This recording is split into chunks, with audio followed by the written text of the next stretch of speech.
ആറളത്ത് പട്ടയം റദ്ദാക്കൽ നടപടി ആരംഭിച്ചു. ആദ്യഘട്ടത്തിൽ 101 പട്ടയങ്ങൾ റദ്ദാക്കാനുള്ള നടപടിയാണ് ആരംഭിച്ചത്. ആറളം ആദിവാസി പുനരധിവാസ മേഖലയിൽ 2006 മുതൽ ആദിവാസികൾക്ക് നൽകിയ പട്ടയങ്ങളാണ് ഭൂമി ഉപയോഗിക്കുന്നില്ല എന്ന കാരണത്താൽ റദ്ദ് ചെയ്യുന്നത്. 2006-ൽ 840 പട്ടയവും 2007-ൽ 1717 പട്ടയവുമടക്കം തുടർന്നിങ്ങോട്ട് നൽകിയ പട്ടയങ്ങൾ ആകെ 3375 ആണ്. കണ്ണൂർ, വയനാട് ജില്ലകളിലെ ആദിവാസി വിഭാഗത്തിൽപ്പെട്ട കുടുംബങ്ങൾക്കാണ് പുനരധിവാസ പാക്കേജിന്റെ ഭാഗമായി ഭൂമി നൽകിയത്.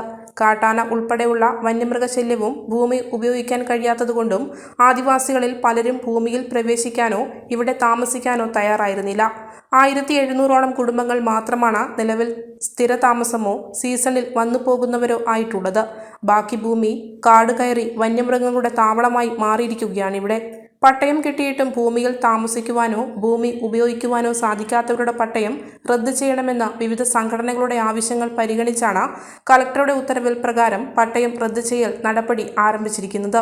ആദ്യഘട്ടത്തിൽ തങ്ങൾക്ക് ഭൂമി വേണ്ട എന്ന് സ്വയം എഴുതിക്കൊടുത്ത 101 പട്ടയങ്ങളുടെ റദ്ദാക്കൽ നടപടിയാണ് ആരംഭിച്ചിരിക്കുന്നത്. TRDM ഓഫീസിൽ ഉൾപ്പെടെ ഇവരുടെ ലിസ്റ്റ് പ്രസിദ്ധീകരിക്കുകയും ആക്ഷേപാഭിപ്രായങ്ങൾ സ്വീകരിച്ചു വരികയുമാണിപ്പോൾ. ബാക്കിയുള്ള പട്ടയങ്ങൾ റദ്ദ് ചെയ്യണമെന്ന ആവശ്യം ശക്തമാണെങ്കിലും ആദിവാസികൾ ഭൂരഹിതരായി മാറുമെന്ന അഭിപ്രായവും ഉയർന്നിട്ടുണ്ട്.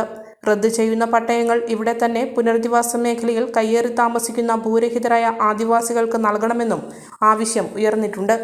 ആറളത്ത് ആദിവാസി പുനരധിവാസ മേഖലയിലെ ഇതുവരെ ഭൂമിയിൽ പ്രവേശിക്കാത്ത ആളുകളുടെ പട്ടയം റദ്ദാക്കൽ നടപടി ആരംഭിച്ചിരിക്കുകയാണ്. ആദ്യഘട്ടത്തിൽ സ്വയം എഴുതി കൊടുത്ത, താമസിക്കാൻ കഴിയില്ല എന്ന് പറഞ്ഞ് സ്വയം എഴുതി കൊടുത്ത 101 പേരുടെ പട്ടയം റദ്ദാക്കുന്നതിനുള്ള നടപടികളാണ് ഇപ്പോൾ ലിസ്റ്റ് പ്രസിദ്ധീകരിച്ചിരിക്കുന്നത്. ആക്ഷേപാഭിപ്രായങ്ങൾ സ്വീകരിക്കുന്നതുമായി ബന്ധപ്പെട്ടുള്ള നടപടികൾ ഇപ്പോൾ കലക്ടർ ആരംഭിച്ചിരിക്കുകയാണ്. 30 ദിവസത്തിനുള്ളിൽ ആക്ഷേപാഭിപ്രായങ്ങൾ ഉണ്ടെങ്കിൽ നൽകണമെന്നാണ് ഇപ്പോൾ പറഞ്ഞിരിക്കുന്നത്. ഈ കാലാവധി കഴിഞ്ഞാൽ ഒരറിയിപ്പ് ഉണ്ടാകാതെ തന്നെ ഈ പട്ടയങ്ങൾ റദ്ദ് ചെയ്യുന്നതായിരിക്കുമെന്നും അറിയിപ്പിൽ പറഞ്ഞിട്ടുണ്ട്. ആറള ഫാമിൽ നിന്നും KB ഉത്തമൻ, ഏജന്റ് ന്യൂസ്.